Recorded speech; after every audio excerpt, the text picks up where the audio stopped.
यह रोम देश की कहानी है। एक राजा की एक पुत्री थी जिसका नाम था अटलांटा।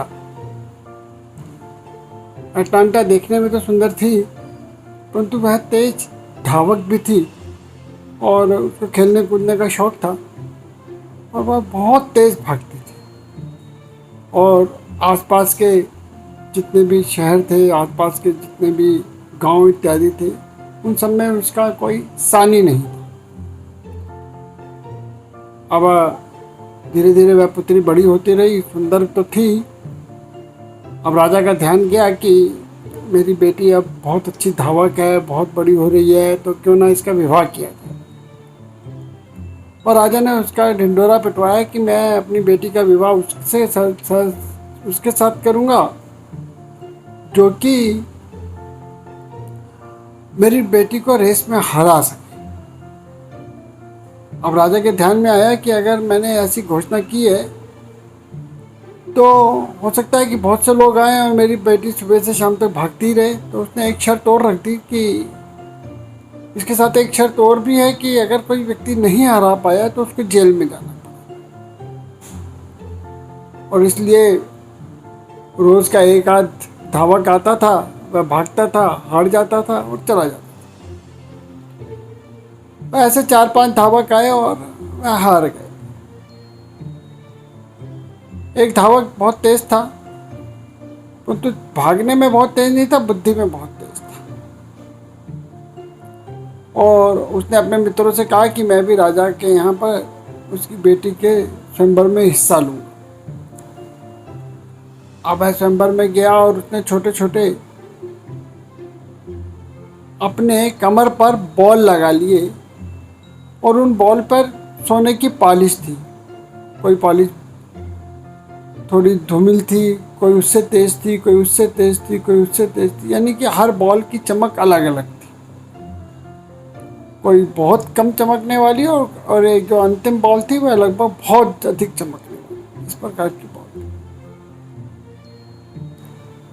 अब राजा के यहाँ गया, उसने कहा कि मैं रेस में हिस्सा लेना चाहता हूँ, मैं आपकी पुत्री से विवाह करूंगा उसको हरा कर।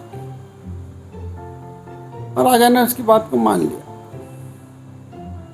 रेस प्रारंभ हुई तो उस धावक ने अपने यहाँ से सबसे कम चमकने वाली बॉल को फेंका और राजकुमारी ने उस बॉल को देखा और उसने अंदाज़ा लगा लिया कि यह धावक बहुत तेज भागता नहीं है, इसलिए क्यों ना इस बॉल को लिया जाए। वह बॉल को लेने के लिए भागी और उस बॉल को लिया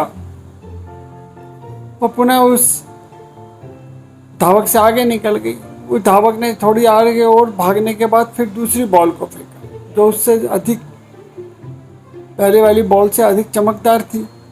उसको फिर लालच हुआ और उसने फिर उस बॉल के लिए, लड़की भागी, उस बॉल को उठाया और फिर वह उस लड़के से आगे निकल गई। यह क्रम चलता रहा। जब वो रेस के नज़दीक पहुंचने लगे अंतिम छोर के, तो लड़के ने सबसे ज़्यादा चमकने वाली बॉल को थोड़ा दूर फेंक दिया। अब रिफ्लेक्स एक्शन के कारण, क्योंकि उस लड़की को आदत पड़ गई थी बॉल उठा करके और यह बॉल तो बहुत चमकदार थी, तो वह तुरंत उस बॉल की तरफ भी भागी और इस धावक ने, इस लड़के ने अपनी रेस को बढ़ा दिया। और जब तक वो लड़की उस बॉल को उठा करके वापस आती तब तक यह फिनिशिंग पॉइंट पर पहुंच गया और रेस को जीत गया।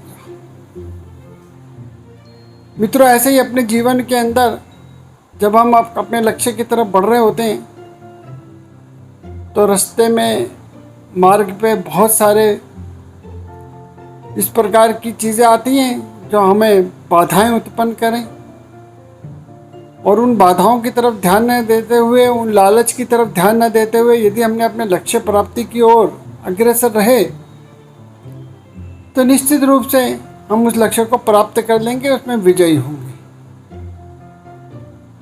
और इतना ही आज की कहानी के लिए कहना था कि अपने लक्ष्य को धूमिल ना होने दें, अपने लक्ष्य की तरफ ही अग्रसर रहें तो जीवन में बहुत अधिक सफलता मिलेगी। नमस्कार।